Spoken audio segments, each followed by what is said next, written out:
Gwamnatin Najeriya ta shirya tsaf domin ci gaba da gudanar da tsarin ciyar da yara 'yan makaranta.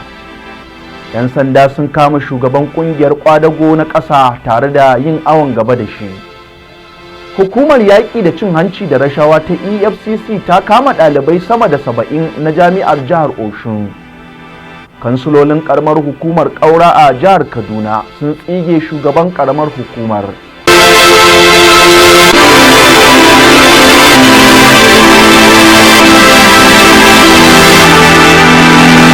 Masu kallo assalamu alaikum, barkanmu da wannan lokaci.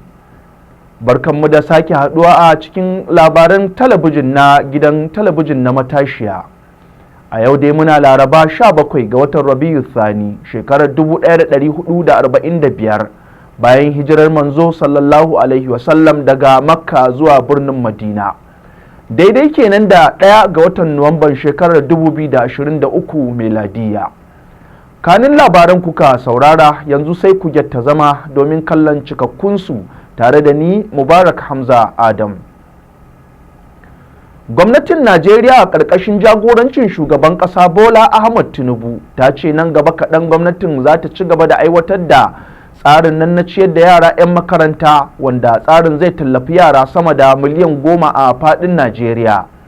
Jawabin hakan ya fito ne cikin wani sako da mataimaki na musamman ga shugaban ƙasa kan tsarin ciyar da yara 'yan makaranta Dr. Yetunde Adeniji ta sanya wa hannu yau Laraba a babban birnin tarayyar Abuja. Adeniji ta bayyana hakan a ziyarar da ta kai gidajen ajiya da kula da masu bukata ta musamman da ke wasa cikin garin Abuja. Ta ce tsarin ciyarwar zai yi dukkan mai yiwuwa domin tabbatar da cewa ba wani ɗalibi a makarantun gwamnati da za a bari a baya. Ta ce kowane yaro za a tabbatar da cewa ya ci gajiyar tsarin kamar yadda aka shirya. Har ila yau ta ƙara da cewa tsarin ciyarwar tamkar wani makami ne na yaƙar yunwa da ke illata ƙwaƙwalwar yara har su kasa fahimtar abin da ake koya musu. A nan kuma sama da ɗalibai 70 ne aka rawaito cewa hukumar yaƙi da cin hanci da karɓar rashawa EFCC ta kama a daren jiya, yayin da suke kwance a ɗakunan kwanan ɗalibai da ke wajen jami'ar. Ɗaliban dai na karatu ne a jami'ar Obafemi Awolowo da ke jihar Osun. Wasu wanda al'amarin ya faru kan idanunsu sun tabbatar da cewa al'amarin ya faru ne tsakar daren jiya, inda jami'an hukumar ta EFCC suka shiga ɗakunan kwanan ɗaliban tare da kama su. Har zuwa haɗa wannan labari babu wani dalili na kaman da aka yi wa waɗannan ɗaliban. Sai dai shugaban kungiyar ɗaliban jami'ar Abbas Ojo ya tabbatar da cewa ɗalibai 72 ne aka yi awon gaba da su tare da wayoyi da motoci. Shi ma guda cikin tsoffin shugabannin kungiyar ɗaliban jami'ar Joy Abiola ya tabbatar da faruwar al'amarin, inda ya ce al'amari ne mara daɗi a ce a kama ɗalibai da duka tare da awon gaba da dukiyoyinsu. Ko da wata ɗaliba ma ta bayyana cewa har da ɗalibai mata al'amarin ya ritsa da su, wanda aka tafi tare da su tare da cin zarafinsu. A yayin da aka tuntuɓi jami'i mai lura da sashen hulɗa da jama'a na hukumar Olumide Ebedofo, ya ce nan gaba kaɗan hukumar za ta yi ƙarin bayani kan dalilin kaman. Sanata mai wakiltar Gombe ta Arewa a Majalisar Dokokin Najeriya Alhaji Ibrahim Hassan Ɗanƙwambo ya buƙaci a dakatar da biyansa kuɗaɗen fansho da alawus da ya kamata a biya shi a matsayinsa na tsohon gwamna. Ɗanƙwambo dai tsohon gwamnan jihar Gombe ne da ya gwamna shekara 8 daga shekarar 2011 zuwa 2019. Ya bayyana hakan ne a wata takarda mai ɗauke da sa hannunsa da ya yi kewa gwamnatin jihar. A takardar mai ɗauke da kwanan watan 28 ga watan Satumba, Ɗanƙwambo ya ce ya buƙaci hakan ne duk da cewa dokar fansho ta shekarar 2007 da aka yi wa gyaran fuska ta tanada hakan. Ya ƙara da cewa ya yanke hukunci ne bayan tuntuɓa da shawarar da ƙungiyoyin fararen hula, hukumomi da abokansa suka ba shi kan dakatar da karɓar kuɗin. Ɗanƙwambo ya ce ya rubuta takardar inda yake neman gwamnati ta tsayar da biyansa fansho da alawus da yawan kuɗin ya kai naira 694,557.82. Har ila yau tsohon gwamnan ya bayyana cewa ya cancanci a biya shi fansho, sai dai tun da ya bar kan kujerar gwamnan na jihar Gombe bai taɓa amfanuwa da wani alawus daga gwamnatin jihar ba. yayin da aka tuntuɓi daraktan yada labarai na fadar gwamnatin jihar Gombe Ismail Uba Misilli ya ce har zuwa yanzu ba su samu takardar ba, sai dai ya ce shawarar da tsohon gwamnan yayi abu ne mai kyau da ya dace. Masu kallo kada ku sha'afa kuna kallon waɗannan labarai ne daga nan gidan talabijin na Matashiya. Ku dakace mu za mu karɓi waɗannan sakonni, idan muka dawo labaran za su ɗora.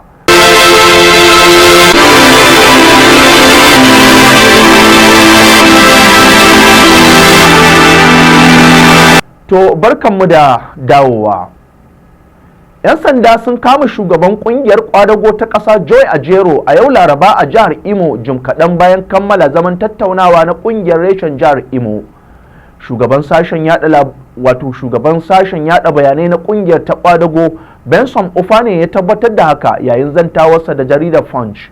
Ya bayyana cewa an kama Ajero ne a sakatariyar kungiyar a jihar Imo, inda aka tafi da shi zuwa wani waje da har yanzu ba a kai ga sani ba.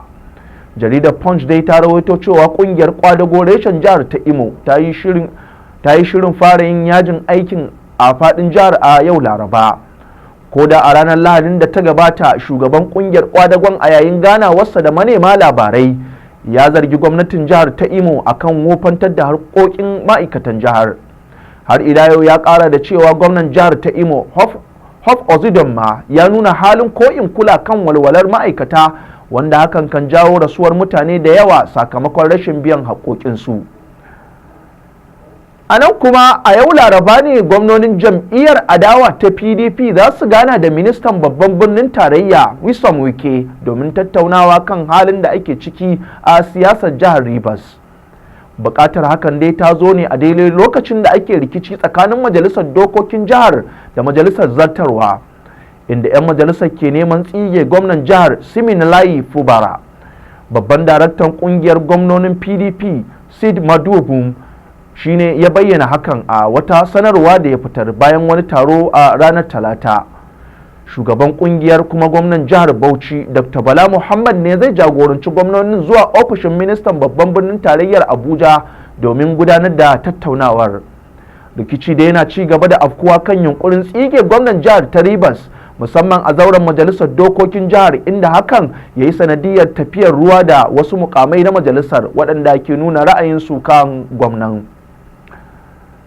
Kansuloli 9 cikin 10 na karamar hukumar Kaura a jihar Kaduna sun tsige shugaban karamar hukumar Matthias Siman daga kan kujerarsa, biyo bayan rashin iya gudanar da mulki da karya doka da kansulolin suka ce shugaban nasu na yi.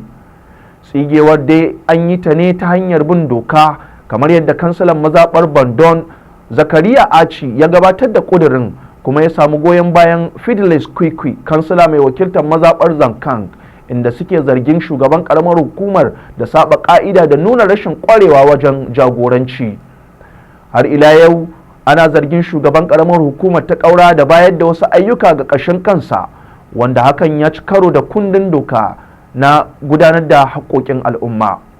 Da yake gabatar da ƙudurin, Aci ya bayyana zarginsa ga shugaban karamar hukumar na bayar da manyan ayyuka da kudinsu ya kai naira miliyan 153 ga kamfanin da yake mallakar kansa mai suna SMK Nigeria Limited.